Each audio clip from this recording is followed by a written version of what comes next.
Privy to this crime, Congressman Lindbergh stepped up and said in 1921, "Under the Federal Reserve Act, panics are scientifically created. The present panic is the first scientifically created one, worked out as we figure a mathematical equation." However, the panic of 1920 was just a warm-up.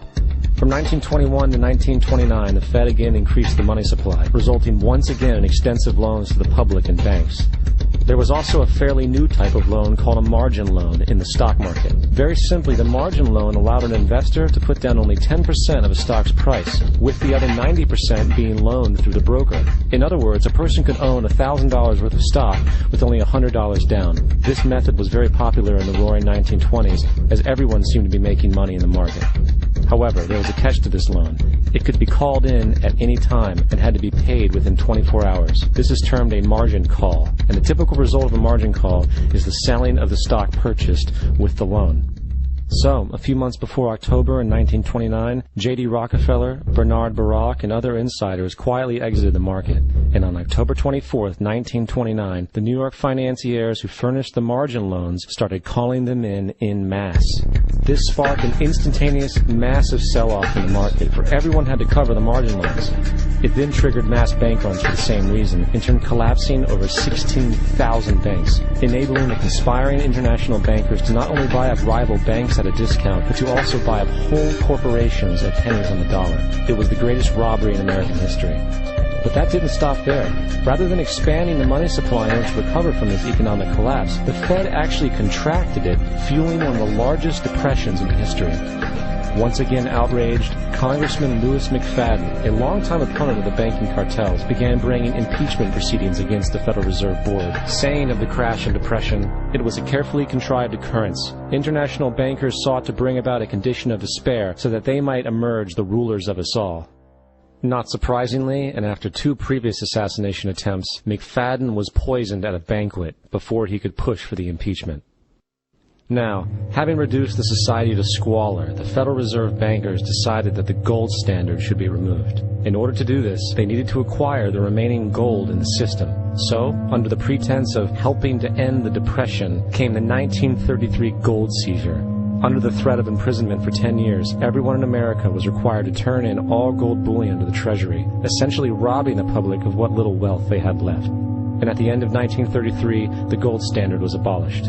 If you look at a dollar bill from before 1933, it says it is redeemable in gold. You look at a dollar bill today, it says it is legal tender, which means it is backed by absolutely nothing.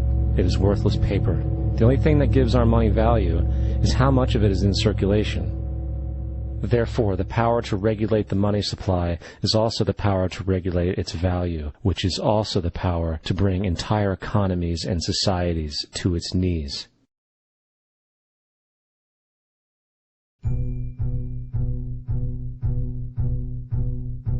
It's important to clearly understand, the Federal Reserve is a private corporation. It is about as Federal Express. It makes its own policies and is under virtually no regulation by the U.S. government. It is a private bank that loans all the currency at interest to the government, completely consistent with the fraudulent central banking model that the country sought to escape from when it declared independence in the American Revolutionary War. Now, going back to 1913, the Federal Reserve Act was not the only unconstitutional bill pushed through Congress. They also pushed the federal income tax. It's worthwhile to point out that the American public's ignorance towards the federal income tax is a testament to how dumbed down and oblivious the American population really is. First of all, the federal income tax is completely unconstitutional, as it is a direct, unapportioned tax. All direct taxes have to be apportioned to be legal based on the Constitution. Secondly, the required number of states in order to ratify the amendment to allow the income tax was never met, and this has even been cited in modern court cases.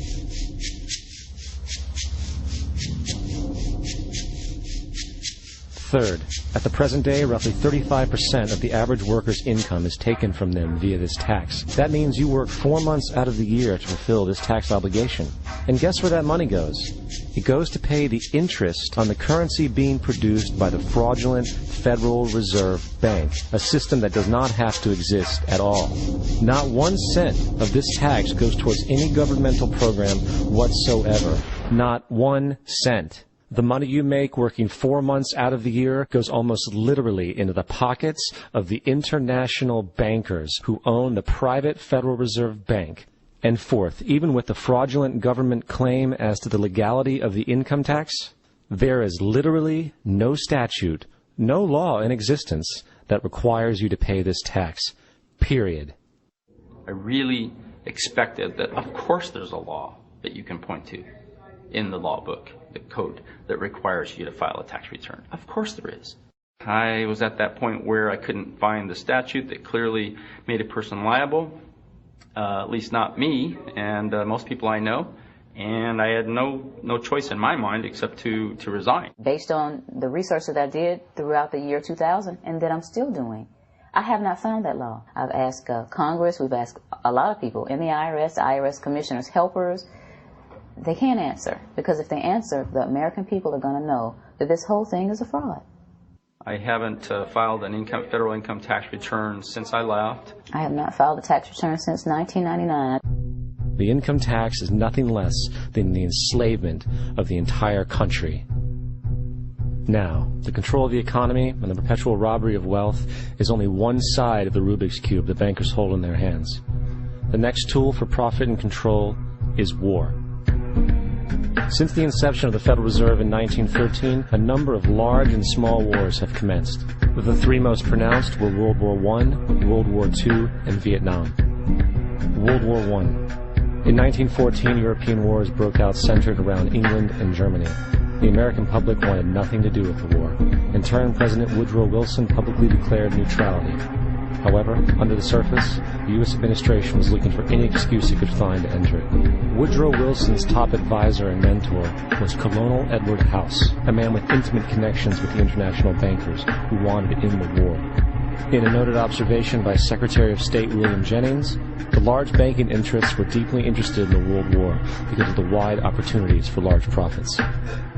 It's important to understand that the most lucrative thing that can happen for the international bankers is war, for it forces the country to borrow even more money from the Federal Reserve Bank at interest.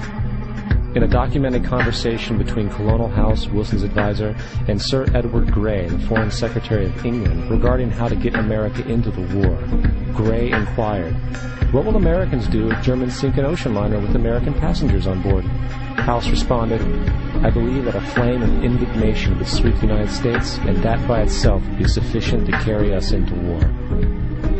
So, on May 7, 1915, on essentially the suggestion of Sir Edward Grey, a ship called the Lusitania was deliberately sent into German-controlled waters where German military vessels were known to be.